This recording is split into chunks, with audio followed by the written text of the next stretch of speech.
Hi, I'm Paul Brodie. Back in the shop. It's a brand new year, got new projects, and thanks for tuning in. So, working on Aermacchi big bore today. I have my Aermacchi shirt on, ocean blue, very nice, 18% off.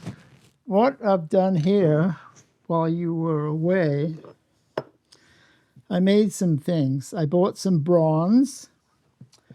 Mitch is going to show you the invoice. I bought these two pieces and they were 6 inches long and they were $240. And out of that, I made valve guides and I made valve seats. That's a lathe job. That's a lathe job. So this is what's going on. Here's the old exhaust valve, and the standard size on the stem is 7.5 millimeters. This is 7, so you can see there's way too much slop. And then on the intake valve, it used to be 7.5 millimeters. This is 6.5. So if I put it into the old guide, look how much slop there is. So obviously I have to make new valve guides. So I did, and the first one worked out really well. I was happy with that. And then on the intake guide, it has to be larger because the head was bored out when I changed the angle, and I didn't explain to you, sorry, about why the angle was being altered. So I will explain that to you. Can you see how this is larger? Anyway, that's just how it has to be because it's a larger bore. So the first one I made, it didn't work out very well. I was almost finished, and you can see where I was holding it. There's the marks of the jaws of the chuck, and I should have held it in more. And I was taking a cut, and it grabbed. It's bronze. Sometimes bronze does that. And that was the end of that one. Made it kind of like a triangle there. So that was I had a piece of metal that was 6 inches long, and I used both pieces. So to make this one, I had to order another piece of bronze, and the cost goes up. Okay, so that was the bronze. And then, okay, why I changed the angle? It's getting a 5 millimeter larger bore. So that means that there's more space over here. And I put in a larger valve. This is larger than stock. So by moving the valve out somewhat, and it gets moved about, I think it's about 80,000. I can't remember exactly. Anyway, it gets moved over, so it gives more space in between the valves, because when the valves are working, they get pretty close sometimes. There's one point in the cycle where they get really close. So by moving it away, it's just better. It gives more space in between the valves. So that was my logic. Sorry for not explaining that. So these valve guides and the seats, here's the seats I made. I made these out of this piece here. And there's a photo of it in the lathe, you can see. So it's a bit of work because this is tough stuff. So I made up these guys here. And what this does is to install the valve guide. Okay, the exhaust guide hangs down like so. So it's very hard for oil to get up there because also the exhaust is also blowing. But on the intake side, the intake sits up like so. and there's oil around there. It does not have an oil seal, so this is machined to leave a nice edge there that helps to scrape off the oil. So you can see it's at a 45. And so what I did here, can you see that? See there's a 45 inside there? So when this goes down like that, it seats right in there. Because if I just had that flat, it would knock that edge right off, because I take a 2-pound hammer and I'm hitting pretty hard. So, because those have to go in pretty quick. And then this goes on. There's a little set screw there. And this is what holds the valve seat. And I've got some ice packs over here. The head's going to get heated up to about 350 degrees. Got my infrared thermometer, so that'll tell me when it gets hot enough. And what I'm going to do is to put a bit of grease on here, just a little bit, and that'll hold it in place. And then I'll also use a little bit of oil, just a little thin film of oil around there, just to help it go in there. And then I get my 2-pound hammer.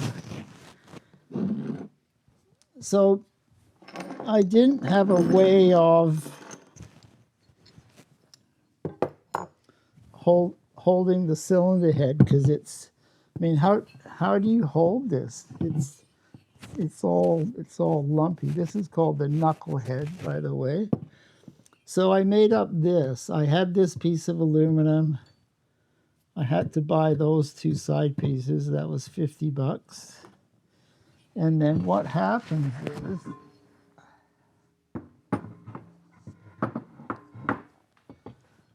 see, it's a little wider over here than here. That's to do with this. Can you see this? This is a little wider than that. So this goes like that,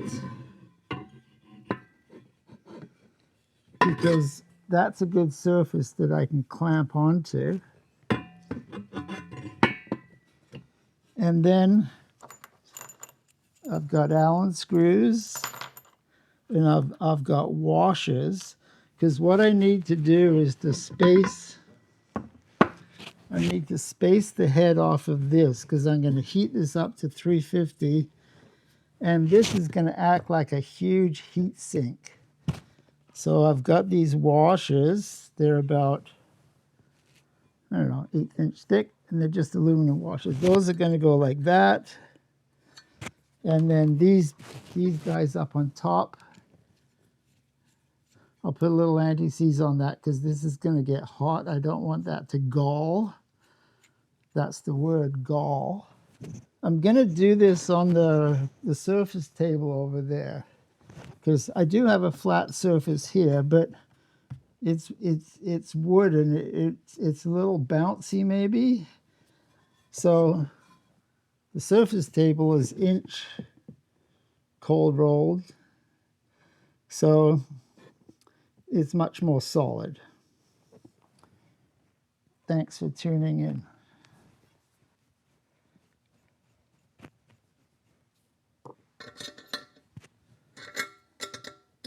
I just made this up. I didn't copy anybody, or it was, you know, it was one of those nights I'm lying in bed and I can't sleep, and I'm designing a fixture.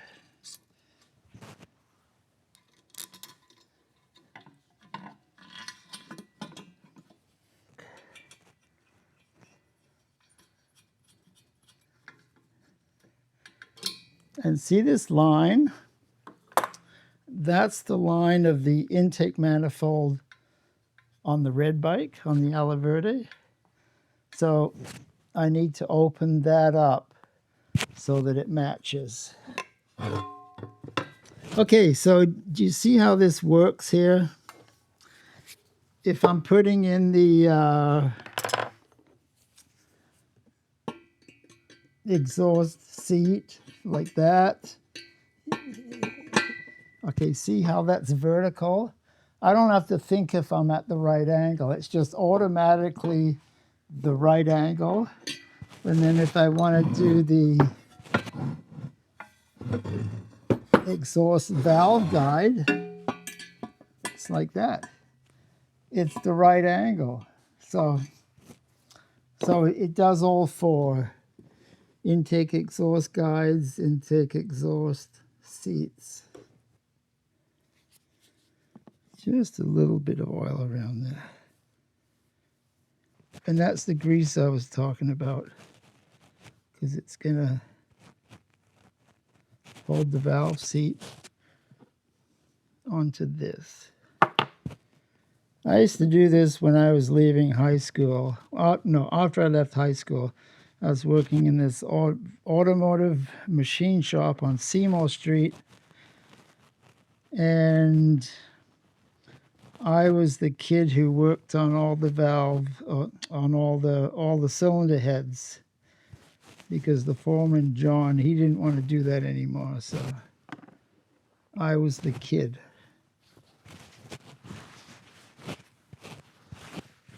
I didn't always like it in that shop, but I learned. Me and John had an ongoing rivalry. And well, actually, I found out just in the last 6 months.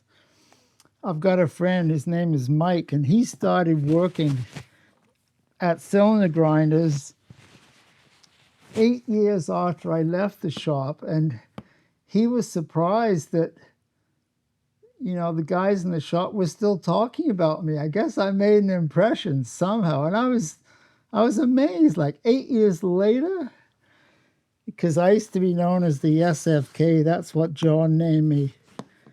SFK means stupid fucking kid. There's a whole story there, but we just won't go into that right now. But so I made my mark at a very early age in a machine shop. So, okay, we'll move on now. We got these. I need to put a little bit of oil on the guides. Just a touch. Just to help it go in. Okay, so it's guides first, and then we check the heat again.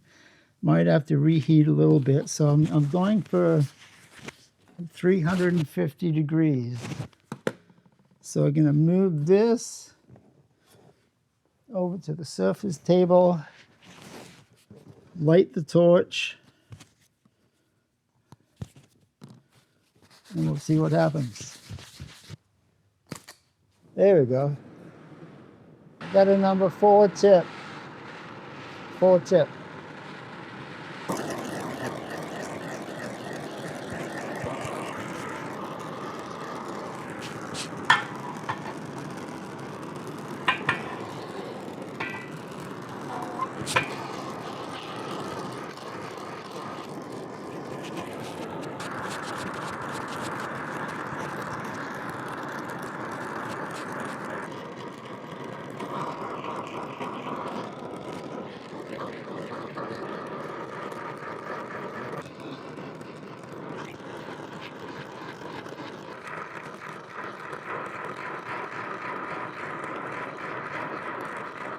So I'm going to do the exhaust. See what happens.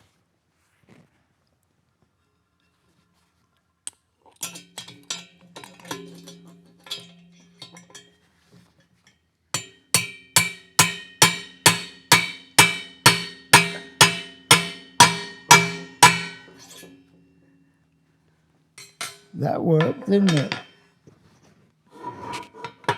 And it went in fairly tight too. Okay, this is the intake guide. I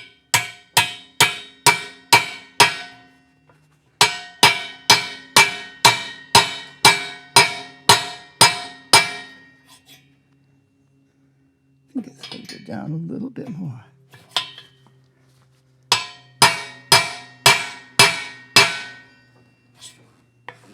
There we go.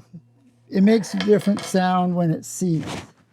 All right, so the intake guide, exhaust guide is in, and the pilot still fits. So here's the valve seat, and put that on like that. See that? That'll hold it.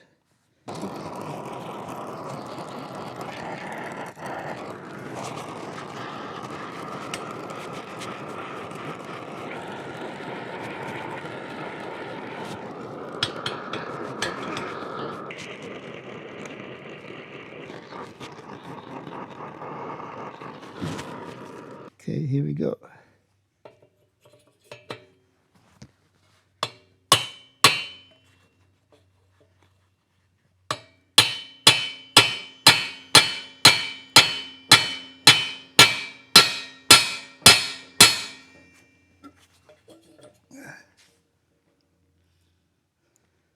Okay, that's the intake seat in.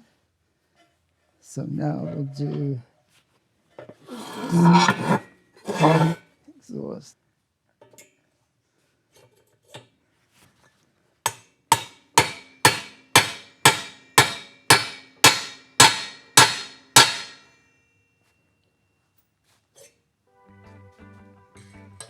Okay, so valve seats are in. Goes off to the man across the river, and he's gonna